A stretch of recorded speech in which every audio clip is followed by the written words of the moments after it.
heard the phrases, your network is your net worth, right? And all of those sort of phrases. And yet most of what we're consuming is what I would call networking advice, right? And it's someone's advice on here's how to give the perfect elevator pitch or how to introduce two people. And it's good stuff. I mean, some of it, how to win friends and influence people is a perennial, it's a classic, right? So it's good stuff, but it's one person's advice, right? And that one person can sometimes be different than you. One person can have different experiences than you, et cetera.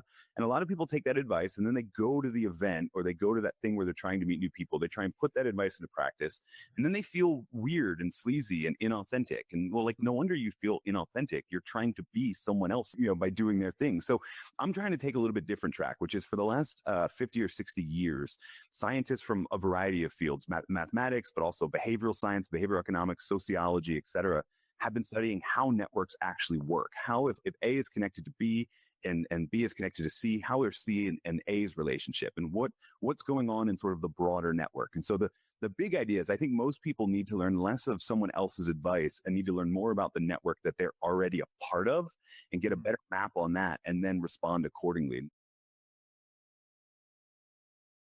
I mean, a network's not something you have, and networking is not necessarily something you do. Like, you already exist inside of a network. There's one network, 7.4 billion people strong and counting, but then whatever industry you're trying to sell to or be a part of, whatever community that you're engaged in, that's already a network. And the better strategy is to figure out, where am I in this? Who am I already connected to? Who do I need to be connected to? How can I chart a path from me to them, et cetera? And when you start to do that, it looks a whole lot less like running around trying to just add people to your contacts on LinkedIn or on email addresses onto your phone, and looks a whole lot more like mapping the community that you're a part of so you can start providing value to that community and letting that value come back to you.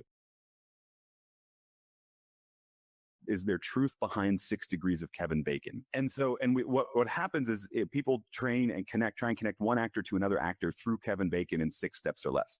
And it's possible. It's also possible to do it without Kevin Bacon. In fact, there's actually nothing special about Kevin Bacon. He's a fluke of history. In terms of being connected, he's the 669th most connected person in Hollywood. But it's good news for all of us, right? What it suggests is that if you think about you may not be in Hollywood, but if you think about your industry or your geography as a network, you don't have to have this incredible super connectors network. You're already probably 1 or 2 degrees of separation out from everyone that you need to meet and get to know. It's just a matter of knowing what is my path to them, who could introduce me to them, et cetera. That's a much better strategy than thinking about like, okay, I need to just add as many new contacts to my app as possible. It's much more about going, okay, I know I need these types of people. How can I get better connected to them? Get in the practice of asking the question, who do you know in blank, with blank being whatever industry, sector, segment that you want to get to know more of. Now, that's different than what most people will do if they find out. Usually they'll wait till they find out that they have a connection to that one person, that amazing person that's going to fill their quota for the quarter or going to introduce them to the Hollywood executive that's going to get them in a feature film, right?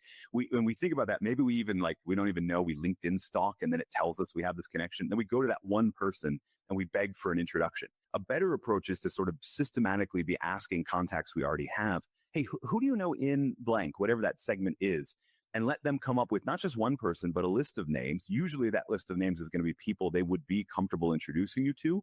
And when you're doing that to 5 or 6 different people and the same 2 or 3 names come up, that's a strong signal in terms of the network that that's the right person for you. And that person is also probably different than the one that you thought you needed to get connected to. I mean, if there's 7.4 billion people in the world, the likelihood that the person you think is going to transform your business is also the person that really is going to transform your business is pretty small.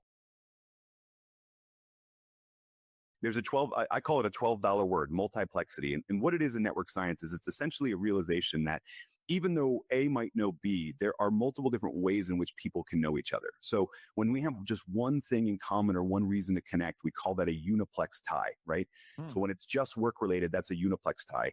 If we work together, but our kids go to the same elementary school and we also, see each other at the gym, that's a multiplex tie. There's multiple different contexts in which we see each other. And the research strongly suggests that you will build a better and deeper relationship with someone faster if you're building multiplex ties. So we go back to this question, so what do you do? The problem with that is you're at a networking event, especially, you're in a situation where the context is sending a strong signal that we're supposed to talk about work. And then when you ask, so what do? You send a strong signal that that's what I'm interested in talking to. The context is going to shift your conversation to work eventually anyway. So I advise people lead with a little bit different question, right? Something that's open-ended, something that they can explore. So this could be anything that feels natural, but explores some other dimension. If A knows B and B knows C, C is more likely to know A. In reality, too much transitivity is actually a bad thing. Like when you have too many of the same close connections, then you all kind of think alike, act alike. Everybody knows each other, so that even the introductions and referrals you're going to get are very similar to you. So transitivity can actually be a bad thing. We need some of it because we have to have close connections, but we also have to monitor how much time am I spending with the same few people versus with the people that are further out in my network that I'm sort of rewarming those ties. Transitivity, that leads to sort of clustering. People tend to cluster off, right? So they cluster off by industry, they cluster off by ideology, like political ideology.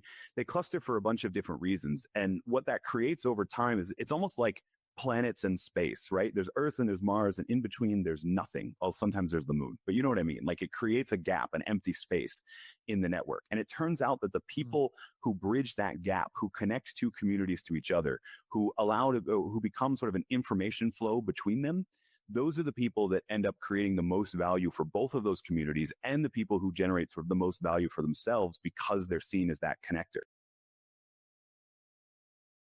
What is the community that doesn't exist, that needs to exist, that would help your career, help your clients, help people that are doing something similar to you? You've got to go build that on the small scale as well. Because one of the things that we know from the research on structural holes and on social capital is that there is not a spillover effect, right? If you're the broker, there's a huge value that's created for both communities and for you. If you're 1 degree of separation from that broker, none of that value spills over, right? It doesn't affect your career just because you know the person connecting. You have to be the person connecting. Where can I build that little bit of a community? Where can I connect to communities? Where can I be a broker even in the small scale? Because it's not enough to just rely on other people to always be giving you those introductions, but you have to be that person that's actually connecting. And everybody can. This is not an introvert versus extrovert thing. This is not a how long have I been in my career thing. Everybody can begin to pay attention to the network that exists and start to connect groups and communities and even just individual people closer together that creates value for that network, and it will spill over to you in turn.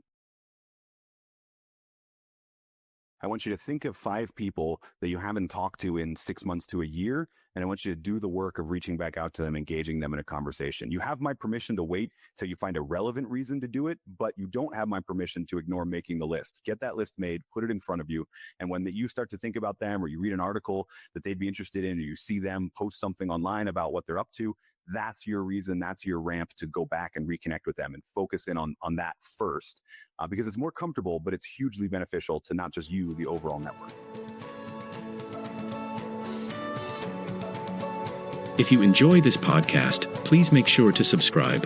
And to stay updated on everything that the Action Catalyst is up to, make sure to follow us on Facebook and Instagram at Action Catalyst Podcast and on Twitter at Catalyst_Action. And thanks for listening.